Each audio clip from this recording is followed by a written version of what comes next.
Rolling. We should try to clap let's both just at the clap. same time. Yeah, same time. Yeah. Ready, one, That's not going to work on the internet. Motherfucker. Hang on. Seth Worley is a longtime personal friend, but also friend of the show. And as I pointed out a few times recently, his first film, Sketch, is in theaters right now. And since it's all so fresh in his mind, I asked him to come on the show to chat about his experience. This is a cut down version of a much longer conversation, which we'll be releasing in full as a podcast episode. And we'll put a link in the notes for it once it's live. So check there if an hour version sounds titillating to you. Our conversation is entirely around the making and release of his film, and it's a long conversation, so I'm going to stop talking here and start talking there. Off you go. First of all, congratulations, obviously, because your film is in theaters. It's weird to say this to you now, even though I've said it to you a bunch of times through text and whatnot, but still, you have a film in theaters. That's insane. Yeah. Were you unaware? It's in theaters now. I am the opposite of unaware that there is a movie that I made that's in theaters. That's all I'm thinking about. I can't get any work done. I can't it is the most distracting thing I've ever had in my life. And I've had 3 kids. Your first film in theaters is just bonkers. Like the fact that, going to see it in theaters and buying a ticket for your movie, walking into it was just such a surreal experience for me. So I cannot imagine how insane it must be for you. Is there before we jump into talking about the film, is there anything that has surprised you about what it feels like to have your first feature in theaters, the thing you've dreamt of your entire life? All right, look, we're going to dive right into it because we've done these we did 2 Film Riot podcast episodes at different stages of not being able to get this movie made. We talked all about stuff you'd normally talk about in therapy. And I had a general meeting the other day and a very sweet guy asked me, he's like, hey, are you prepped for your opening weekend? Like if people told you that it's an emotional roller coaster. And I told him, I actually, thankfully, I've had the experience of making on a smaller scale with less stakes, like releasing a short film and seeing how it feels to have a project suddenly be over and it's out and it's not yours anymore. And the kind of, no matter how proud you are of it and how good the response is, the depression that comes from that. So I'm grateful I've had that experience to be able to train me for this and to know that you need to lay a runway so the plane doesn't explode upon impact. And a weird thing happened to me in my early 20s. I watched the Forrest Gump commentary. The minute the credits start rolling, he's like, so anyway, most of my friends know I entered a huge depression after finishing this movie. And I was like, this commentary just got awesome. He starts talking about how, opening weekend, you basically spend years building a family, working with the same people every day, all working towards this same goal. And then all of a sudden it's over. It's all over. You get 2 phone calls. You get a call from your agent saying, have you seen the grosses? And you get a call from the head of the studio saying, congratulations. And that's it. He said, I had kept my career moving throughout my 20s and stayed busy and avoided this, just jumping from project to project. And after Forrest Gump, apparently he said he hit a major depression. And I remember hearing that. And that was my first taste of there's an emotional preparation that is there to be had. There is an emotional intelligence to be had about this career that I haven't seen talked about except here for the first time. And ever since then, I've just been constantly on the search for anywhere where a director or writer, anybody will give just a tiny bit of that process away. And there's a lot of it, thankfully, especially now there's a lot of it. All that to say, no, thankfully nothing's been surprising. And a lot of this helps with being 41 when this happens. But I feel like I've been equipped to where I recognize every feeling I feel and I'm not scared by any of them. You know what I mean? There is no surprise. It's if that makes any sense. No, it does. And putting it that way is really interesting. You created that whole family and then it's over. It's kind of like if Triumph just ended tomorrow. I never thought of it that way. Even when you're making those short films, Ballistic went on for 6 months or something like that. And you create the family behind that thing and you're doing and thinking about that thing constantly. And it's your goal and your task. And really it's the process that we love, so much. Yeah. And then it just ends. I've never thought of it in that way before, but that makes so much sense for how we feel when we release something. And when you release the film, so you already said it, but is it the exact same feeling from when you release the shorts or is it more amplified? Way more amplified because one, there's a larger audience. Yeah. It's a way different feeling because it's it's a level up. And when it's I can only speak to first feature, right? I don't know what second, third, fourth feature feels like. Yeah. And in my experience, getting a theatrical release, in over 2,000 screens in the summer is nuts. And it is insane. It's totally nuts. And there's the weight of, you did it. You leveled up. Like, I don't want to say you made it, but like, because it's not an arrival point. It's just it's a milestone. And with it comes this incredible emotional release from friends and family being incredibly proud of you.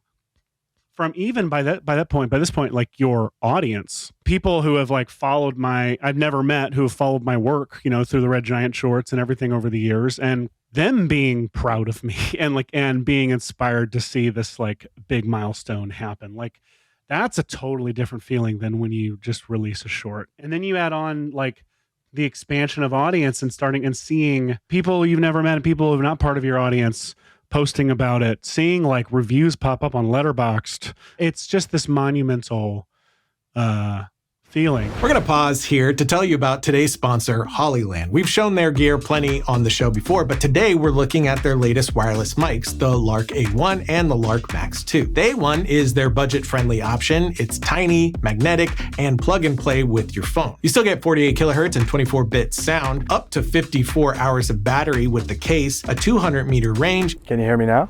And 3 levels of noise cancellation. Plus, EQ and reverb adjustments let you dial it all in. And at around $60, it's hard to beat if you're just getting into wireless audio. The big black bug bit the big black bear, and the big black bear bled blood. But if you want all the pro features, there's the LARK Max 2. Here you get 32-bit float audio, so no worrying about peaking. But if you bring the onions back, I'm gonna lose it! It also brings AI noise cancellation, built-in timecode, and onboard recording with 14 hours per transmitter for a safe backup. You can also run up to 4 transmitters into one receiver, and with ultra-low latency wireless monitoring, you'll hear exactly what your camera is capturing in real time. Add 36-hour battery life and a 340-meter range, and you've got a solid system that sounds great. The big black bug bit the big black bear, and the big black bear bled blood. To learn more about both of these, check our links in the notes below.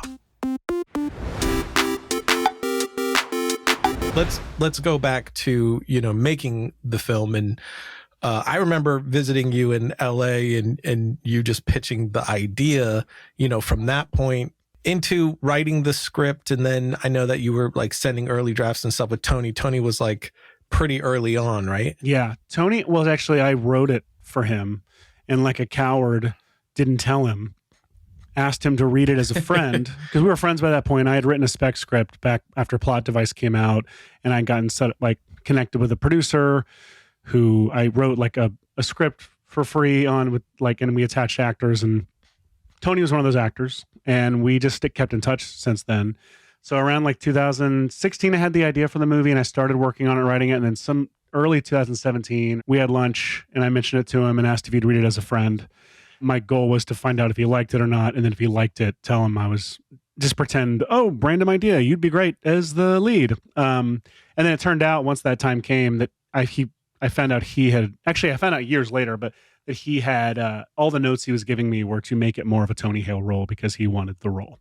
So we were just dancing around each other, wasting each other's time for a long time. So you hit your first day of shooting with only 2 weeks shortlisted. Yeah. How were you feeling on the first day? Was it like really nerve-wracking? I mean, when I've said it publicly a bunch, when first day of Ballistic, I was like dry heaving, and that was just a short film. But how are you feeling your first day? Dude, it's so weird. I always feel like dry heaving and I feel so anxious leading up to shoots. Yeah. This one, it was like coming home. It was so surreal. Like I showed up and just felt, oh yeah, this is what I'm good at. This is one of the only things on this earth that I feel absolutely I feel confident in what I'm doing, not remotely cocky or arrogant. It's completely just comfortable. I feel comfortable here. I feel comfortable in the choices I'm making. Yeah. That said, when you're shooting, 5 days a week for 4 straight weeks, you of course, there are mornings where you're driving into work going, I'm making a cute movie that no one will think is cool and that is totally lame, that isn't going to work, and none of the jokes are working. And it's either stuff to ignore or it's stuff to channel and process into what you're working on. So all that to say, I'm just repeating myself on over. I felt very comfortable. Did you find that it was much different working with them than it was with Tony, or did you kind of just approach them that same way, sort of that Spielbergian, you're not treating them like children? Tony was different because like Tony, I could tell, like, I guess with the kids, they felt so effortless. Oh, well, Tony was effortless too, but like I could with Tony, I was bringing a projected, like, I really want to give him space. Like, I want to respect this real actor, like this, this person whose work I was a huge fan of, and this person who has been my friend, but I have not really gotten to work with like in this capacity yet. On the first day, I think he'll be okay with me saying this. On the first day, I was noticing it was great, but he was carrying a little too much. He was carrying a little too much weight. The character, like had this, he's a character who's lost his wife. He's like in this place of, he's not in the best place, but I always saw it as he is a guy who has his finger in the dam. He is doing his absolute best to protect his kids from sadness. So he's going out of his way to make sure that the kids feel like things are happy, things are fun, things are joyful without being manic. And Tony wisely came in with it from a place of like, he was letting some of that burden show and letting some of that unprocessed grief like weigh him down essentially. And he was coming off kind of not curmudgeonly or mean, but it just felt a little darker. And this is day one. And I'm like, oh God, I don't want to be giving Tony notes on day one. Like I was really self-conscious about it. And so I was kind of trying to ease into it. And I think I was just dancing around it and not being direct with him in a way that I learned how to be, for reasons I'll get to. And I don't remember the direction I was giving him, but like he got it and understood it and got there. But I kept having to give that note for the first couple days. And I want to back up a little bit and say that like Tony had said, hey, you haven't met this guy, Dusty. He's my producing partner. He's going to be there on set. And my thought was, great, another producer on set.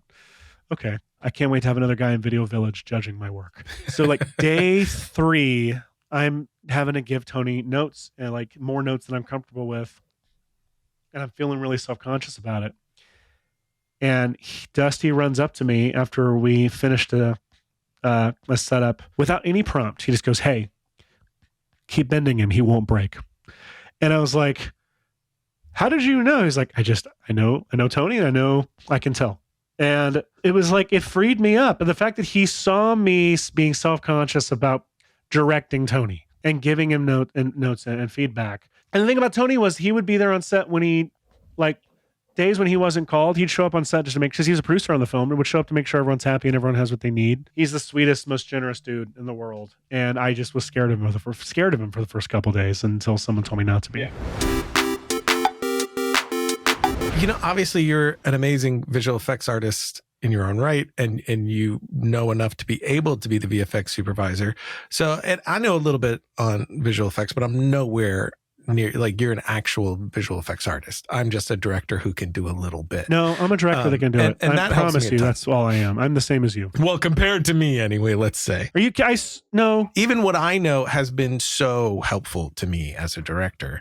So were there elements specifically in this where maybe that stand out? That's just knowing that process, given what you were making, really like saved your ass. Yes. So, and none of it had to do with the monsters, because I had little to no experience with 3D creature work, like 3D characters. Yeah. I knew what's possible. I know what the process is, but I didn't know, it wasn't stuff that I could just go in and do myself comfortably. I learned a lot in the movie to where I still don't think I could go do it as well as it is in the movie, but I knew more now than I did then. But where it did help was something that happened constantly. Seth, are you worried that we can see base camp back there? No, I'm not. I can paint it out. Let's just keep the actor from overlapping with it. Seth, it looked like the kid looked at the camera in this shot. They didn't, but it still looks like it. That's fine. I can replace their eyes for those 2 frames, which always sounds terrifying. I'm watching and I think, oh, his take was good here. In this, his performance was his timing was right in this take, and her timing was right in this take. I can put a seam there. I can stitch it here. That's fine. I have what I need for post. Let's move on. That happens so much. It saves you the like, okay, hold on, let's bring in Dan. Let's ask Dan, like, hey, do you think we can blah, blah, blah, like, and then having a talk about something. To be able to make a split decision like that is everything. You were the editor, like you mentioned before. I am curious now that you're fully through it. Do you like that happened? Would you want to continue it that way, or do you think it would have been better for you to have been removed from the timeline? So it's not an ability thing. You're a great editor, but do you think it would have been better for you to not have your hands on the controls, or do you prefer it that way? Oh, I've learned that I prefer it. I always thought, just like it's turned out with the camera, that the second I let go of something and learn how to direct it, everything will get better. I've worked with some amazing editors. I don't have any editors that I would complain about, but when you have the confidence to be able to, like, when you know I'm the person that's going to be doing this work, I can make these decisions on the fly. Like, we have what we need. We have this, we have that. And then I get in. I just found I was able to shape the thing from the first cut into what I had in my head much quicker. We wrapped beginning of September. I had a locked cut into November. Wow. And that was just because, like, Meg and I had shot for the cut. Like, there's so many transitions in the movie that are very hyper specific. So many moments where there is no coverage. It is what is in the movie is what we shot by necessity. Being able to come in and just go straight to the take that I knew existed, straight to, put it straight where I knew it was supposed to go and not have to try stuff. It didn't always work that way. I had to, like, figure some things out and rework some things. But for the most part, it made it a much smoother process. Would you want to do it going forward? Like, if you got a big studio film, would you want to try to edit yourself still, or do you think you would want to try to pass that off? To be honest, I think I would want to. I would just need an assistant editor. Yeah. At the same time, though, do I want the AE when I'm first starting out? Because I really rely on the procrastination of setting up a project file. You know what I mean? Yes, I do. Like, yes, sitting down and being like, I don't need to confront the bad work I did as a director yet. I have to make a million folders. I have to download stock music and sound effects for 3 days. It just feathers you in. Yes. And you had Final Cut, which is very interesting to me. I mean, we've always had that on our short films, but to have that on a feature film is incredible and another unicorn. But it made me wonder, which I've never actually asked you, was how then notes worked with, say, the investor or the producers. Did you feel like you had to take their notes, like you had to appease certain things or find a way to make them feel heard? Or did you feel like, if I like it, I'll take it. If I don't, I don't? Here's the thing. When you give me Final Cut, you make me want to make you happy. Yeah. When you trust me, it makes me want to reward that trust. And so in return, I never felt like I had to take note. And because of that, it made me want to take any notes. And it made me, but at the same time, I also, like, best idea always wins. I don't care where it comes from. Like, I want all the feedback and notes I can get. That was my mindset on it. You got in TIFF. Had a huge reaction. That reaction was insane. We skipped that. We did not get into Sundance, but they wrote us a personal email that was very, very kind, and didn't get into South by Southwest. And that was just a boilerplate email that we didn't get in. And that was kind of that sucked. That felt like a defeat. And then a long wait for TIFF after South by. And by that point, the movie was done. We had wrapped everything. The movie was finished. And we're sitting on a finished movie for months. We found out beginning of July, I think, and we couldn't talk about it publicly until end of July, I think. But also, we had no idea just what it was for us personally, for my wife and I. It was like a weird amount of stress of, like, waiting around to know, like, what are we going to be doing? Are we walking a red carpet? And are we doing press? What does press even look like? Having never done any of this, it's like, I don't know how much to be excited. I don't know how much. And everybody in your life who knows about it is so excited. And they're like, what's the latest? And you're like, I just found out that I think I'm leaving on the 12th. It's like, not exciting news. And they're always so excited. And you're constantly having just to, like, disappoint them with nothing exciting. Yeah. But buddy, TIFF was amazing, man. Some of the best screenings I've had of our movie. Like, just, there was one of them where we had to go do press during it, and we got there at the end, and but we got there for the third act, and so we're standing off to the side, and I got to sit and watch, like a creep, the audience watching the most exciting part of the movie. Yeah. And it felt like when I was, not to get all Fablemans about it, but it felt like when I was a kid, taking every family member I had to see Jurassic Park and, like, watching them more than the movie and taking credit for their entertainment experience and experiencing the drug that I would be addicted to the rest of my life. It was like, direct parallel, and it was absolutely incredible.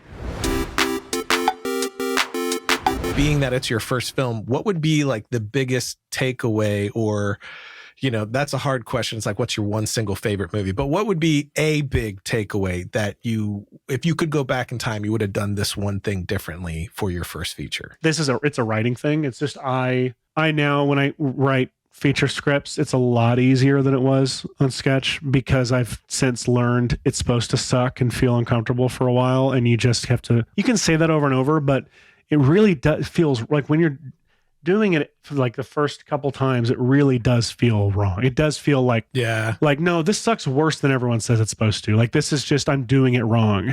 And just to like, be able to like write and let it go and walk away and come back and write again and not take yourself seriously. It weirdly does take like a form of courage to do it that way for me. Cause I'm a coward and I have a hard time doing it. It's like, I feel like I need to edit those pages or it'll never be good if I don't do it now. And it gets even worse when like, cause now like I'm getting opportunities to like pitch on things, and some of these I'm having to write like one pagers or whatever, or like I'm writing up just to communicate, here's what I'm thinking, here's what I would do. Or like when I'm developing a pitch with a team, I'm having to write kind of, here's my thoughts. And even then I'm just like, people who make things I love are going to see this I need to, and I'm like tempted, do I want to run this through an AI to write it better? It's like, no, just write. Just write. All right, well then, last question. How has this process of doing it the way that you ended up doing it, how has it shaped how you want to make movies going forward? Do you want to do more independent film like this, or do you want to focus more on chasing like the bigger studio projects? What do you have, or do you want to do both? I'd love to do both. If I could shape my career, like from what I know right now and what looks fun, I would shape it to where I get to do higher budget indie films where I had the creative control that I've had, but then get an opportunity to make some studio and franchise movies. I don't really know what defines this or what makes it this way, but like properties that where I have the ability to put my stamp on it in a way that stamp is, that voice is affiliated with the success of the movie.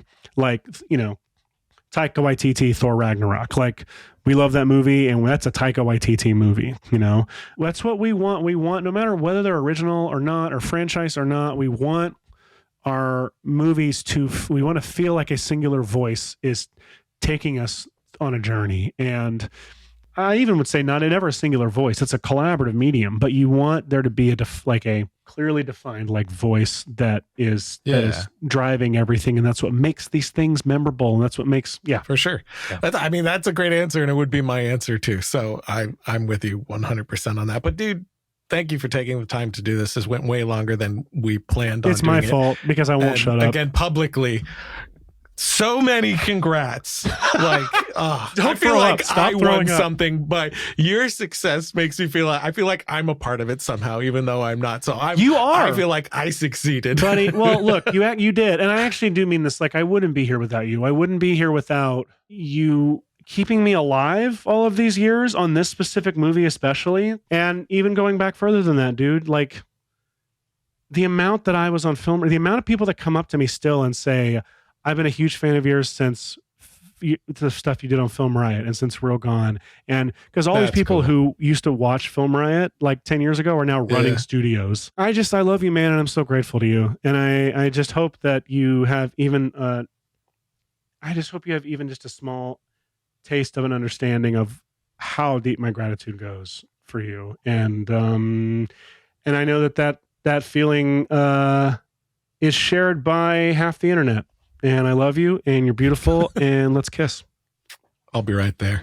Huge thank you to Seth for taking the time to talk about his experience. And if you haven't seen the film, support original independent film and go see that in theaters while you still have the chance. And as always, if you dug this episode, hit like, subscribe, and click the bell to be notified when we put up more content. And until next time, don't forget to write, shoot, edit, repeat. Got it. Is that it?